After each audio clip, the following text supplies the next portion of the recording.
Hi. Excuse me chewing gum. I try to avoid that on a video, but I have a headache and sometimes chewing gum alleviates pressure. So I apologize for this. But I wanted to come on and update about my son's surgery from yesterday. He had oral surgery, and to, get right to it, he's doing well for everything that went on. But it was there was some tension in the day yesterday. My son's pediatric dentist works at a children's hospital once every other month for one day. And that's where he does any oral surgeries. And he does that all day for one day every other month. And yesterday was the day. And this children's hospital is an hour and a half away from us. So that in of itself is a journey, for us at least. And he was scheduled to check in at 10 a.m., which meant to account for traffic and just life, we wanted to leave by 8 since we hadn't been here before. And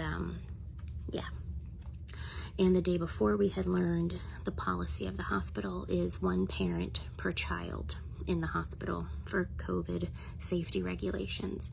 And since we all had planned on going, we still went. We made some safety precautions for my mom at home, and my son wanted my husband to stay with him, so then I took the car and we explored the city together, me and my daughter.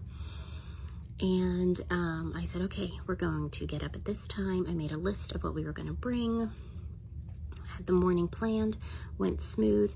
We get to the car, and our driver's side passenger rear tire was flat. Of all mornings, I can't remember the last time we've had a flat tire. It's been at least 5 years. So of all the times for this to happen. We went to a Jiffy Lube, and my ring got caught in my hair. We went to a Jiffy Lube. They looked around, they filled the tires, and it had a nail in it. So we hopped next door to another car place that works quickly. I can't remember the name. And they looked at it and said, we can patch it. And we said, that's so great, let us call the children's hospital to see what the procedure is if we're late. And when they heard there was a children's hospital and surgery, they let us go first, and they didn't charge us for it. So that was really nice of them. So we got on the road like 35 minutes late, but we got on the road. The nail that was in that tire was massive. Oh my goodness. I mean, luckily there wasn't a blowout or anything, probably when my husband was driving home the night before it happened.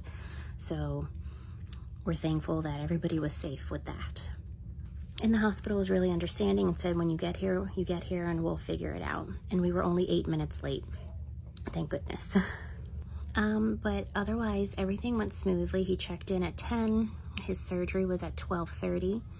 And it was more aggressive than we had anticipated. Initially, they were going to cap teeth that were having some problems, but 4 of his teeth were infected. So 4 teeth were pulled, like baby molars. 4 baby molars were capped. They put some sealant on his grown-up teeth that are looking weak. And then they drained an abscess. His abscess never went away, even after the full dose of amoxicillin. So he went through a lot more than we anticipated yesterday, all under anesthesia, and they gave him a sedative beforehand. So the surgery took about an hour and a half, and then he slept for about another 2 hours, which was just the amount of time they wanted him to sleep off the anesthesia. And then we picked him up and we went home. And that whole time I took my daughter to Target. We went to a Goodwill. We went to Panera Bread, and we went to a park. And she was pretty tired. She's like, can you just drive around so I'll sleep? So then I drove around a neighborhood and she fell asleep. I'll try to insert some pictures of what our day was like. But it went smoothly. Siri was getting very confused sometimes because there's a lot of construction up there. So she was like, turn here, turn right here, and it would have been into somebody's driveway, but she thought that was goodwill. And then we made the journey home right before rush hour, and there were a lot of close calls. Driving on I-95 in Florida is an Olympic event. I mean, it's just crazy how people drive. And my son was pretty out of it when he was discharged. He couldn't really walk, and, you know, just lolling around. He was looking at me and his sister like, who are you? Why are you kissing my face? But he pretty much slept the whole ride home, and then my daughter fell asleep again, and my husband and I were like, oh, lucky children, we want to sleep as well.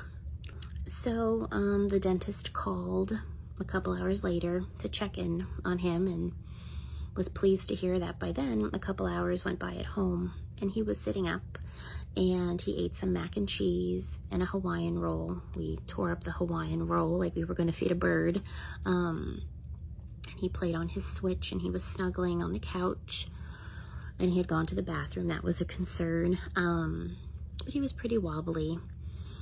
And yeah, it was a long day. By the time we got home, it was around 6. And then, you know, it was just putting everything away and getting organized at home and dinner. And of all the nights, my husband had to wake up at 4:15 in the morning to go lead a training seminar. And then he had to do some training himself before his workday began at 8:30. So it was just like, of course, of all the mornings to need to get up at the crack of dawn, it was after such a long physical, emotional, mental day. But it is what it is. And my headache is probably because I'm tired. And, you know, really, I'm super proud of my son, because he did really well in the hospital yesterday. All the nurses were saying how well spoken he was. He was able to say he was on amoxicillin and he's not allergic to anything. And after the surgery, a nurse was asking him questions, and he said, I'm sorry, I'm just not very chatty right now. And today, it's a struggle. He has the 4 big caps, and with his oral aversion, his mouth is super sensitive. So it's getting adjusted to that feeling in his mouth, and he can't have crunchy foods. And those are foods that help him when he's overstimulated. And he just doesn't like a lot of soft food. So he's had a lot of applesauce and Hawaiian rolls. He had a cinnamon bun for lunch. So it's been a struggle to find him foods, mac and cheese. So tomorrow we go for his post-op, and if everything goes well, he can have crunchy food again as he feels comfortable. And yeah, that's it. It's done. Everybody did okay. We're just all really tired. It's more like mentally and emotionally draining than anything, although our eyes are pretty tired from that drive. So yeah, that's the update. I'm gonna head out and start dinner now. And I hope you're doing well, and I appreciate everyone's well wishes and prayers and positive thoughts. It worked. So I hope you're doing well, and I'll talk to you later. Bye.